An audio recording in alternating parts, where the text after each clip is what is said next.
আসসালামু আলাইকুম। সুপ্রিয় শিক্ষার্থীবৃন্দ, আশা করি সবাই ভালো আছো, সুস্থ আছো এবং বাড়িতেই অবস্থান করছো।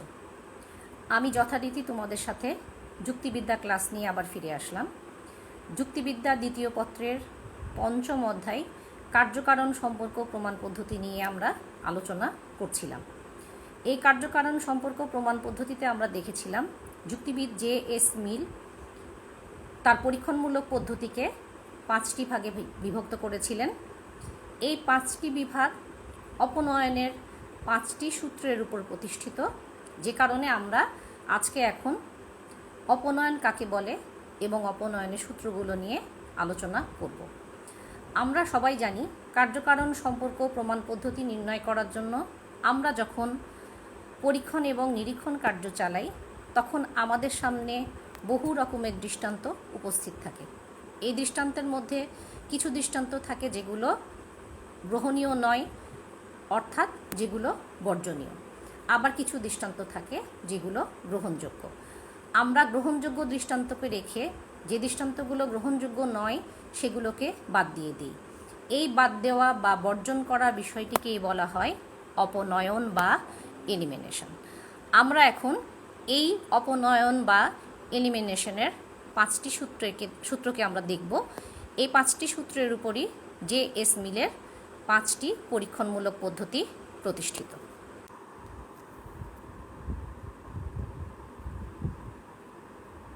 অপনয়নের প্রথম সূত্রে বলা হয়েছে, অগ্রবর্তী ঘটনার মধ্য থেকে যে অংশকে বাদ দিলে কোনো কার্যের হানি হয় না সে অংশ কারণ বা কারণের অংশ হিসাবে বিবেচিত হতে পারে না।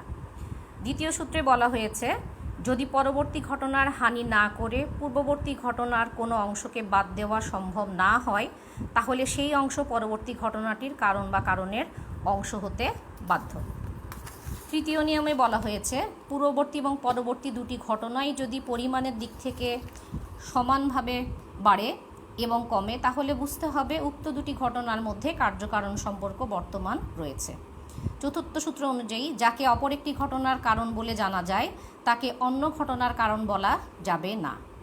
পঞ্চম সূত্র অনুযায়ী, কোনো ঘটনা উপস্থিত থাকা সত্ত্বেও যে পূর্ববর্তী ঘটনা অনুপস্থিত থাকতে পারে এবং যে পূর্ববর্তী ঘটনা উপস্থিত থাকা সত্ত্বেও কার্য উপস্থিত থাকে না তা কারণরূপে বিবেচিত হতে পারে।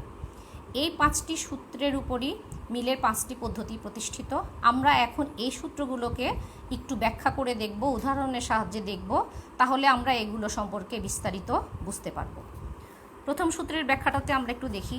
এখানে প্রথম সূত্রের ব্যাখ্যাতে বলা হয়েছে, কার্যকারণ নিয়ম অনুসারে কারণ হলো কার্যের অপরিবর্তনীয় ঘটনা বা ঘটনাবলীর সমষ্টি।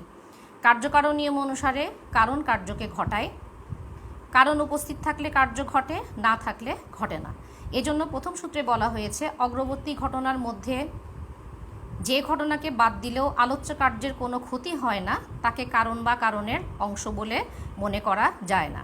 ধরা যাক, এখানে একটা উদাহরণের সাহায্য নেওয়া হয়েছে। এখানে দেয়ালে একটা ছবি ঝুলানো আছে। ছবিটি ঝুলে থাকার কারণ এক টুকরো সুতো বলে মনে করা হয়েছে। এখন আমরা যদি সুতোটা কেটে দিই তাহলে নিয়ম অনুযায়ী ছবিটি পড়ে যাওয়া উচিত, কিন্তু বাস্তবে দেখা যাচ্ছে সুতোটি কাটার পরও ছবিটা কোনোভাবেই পড়ছে না এবং এটি ঝুলে আছে। এখন আমরা একটা চিত্রের সাহায্যে বিষয়টা একটু দেখছি। এখানে তোমরা দেখো, প্রথম সূত্রের এখানে চিত্রটাতে একটু দেখো, দেওয়ালে একটা ছবি টাঙানো আছে এবং এই ছবিটি এই সুতোটির সাহায্যে, আমরা মনে করছি এই সুতোটির সাহায্যে ছবিটি দেওয়ালে ঝুলে আছে। এখন সুতোটি কেটে দেওয়া হলো।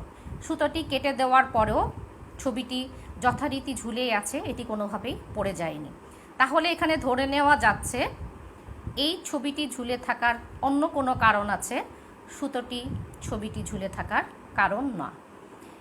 এই যে অপনয়নের এই প্রথম সূত্রটি হচ্ছে পরীক্ষণমূলক পদ্ধতির প্রথম যে পদ্ধতিটি রয়েছে, অর্থাৎ অন্বয়ী পদ্ধতি। এই অন্বয়ী পদ্ধতি অপনয়নের এই প্রথম সূত্রটির উপর প্রতিষ্ঠিত। আজকে এই পর্যন্তই থাকুক। আগামী ক্লাসে আমি তোমাদের সাথে অন্যান্য সূত্র এবং সেগুলোর উপর পরীক্ষণমূলক পদ্ধতির প্রয়োগগুলো নিয়ে আলোচনা করব। ধন্যবাদ সবাইকে।